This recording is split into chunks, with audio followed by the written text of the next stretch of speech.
My Lords, I shall address two matters today. Each concerns education, on which this government has rightly placed a premium. But there remain significant areas which the proposed legislative programme does not address. Indeed, we do not have an education bill. I hope that time may be found to address them nonetheless.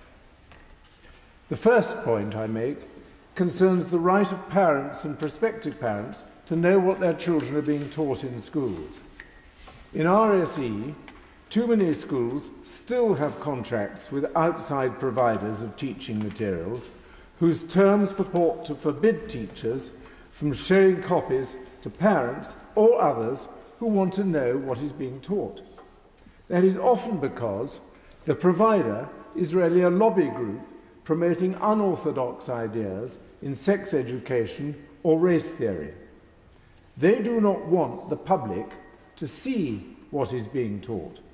I do not need to cite examples. The press in recent months have been full of this. When the now defunct Schools Bill came before the House last year, I, with other noble lords from across the House, from all three benches, four benches, three anyway, moved an amendment at committee stage which would have given parents the right, statutory right, to see such materials. That came to nothing when the bill died. However, on the 31st of March of this year, the department has written to schools saying that parents should be able to view all curriculum materials. And that has gone further now. The department sent a stronger circular on the 23rd of October, 3 weeks ago. And it said, and I quote, "The department is clear that parents should be able to view all curriculum materials. This includes cases where an external agency advises schools that their materials cannot be shared due to restrictions in commercial law or a school's contract with a provider prohibits sharing materials beyond the classroom." Well, I welcome that, but it is not a substitute for legislation.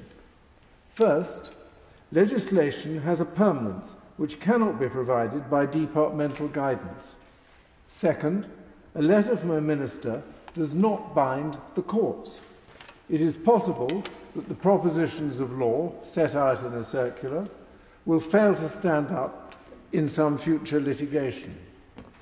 Third, experience to date has been that circulars and guidance from the department have not been enough to secure compliance with a policy of transparency.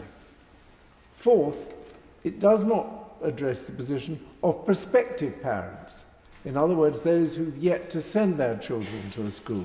It only addresses the rights of parents of actual current pupils.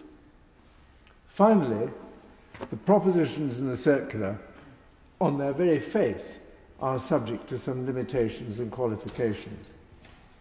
The right way to provide for the rights of parents and prospective parents hoping to make an informed choice of school is a parental rights bill. This will properly protect their rights under Article 2 of Protocol 1 of the European Convention of Human Rights as reinforced by the court in Strasbourg.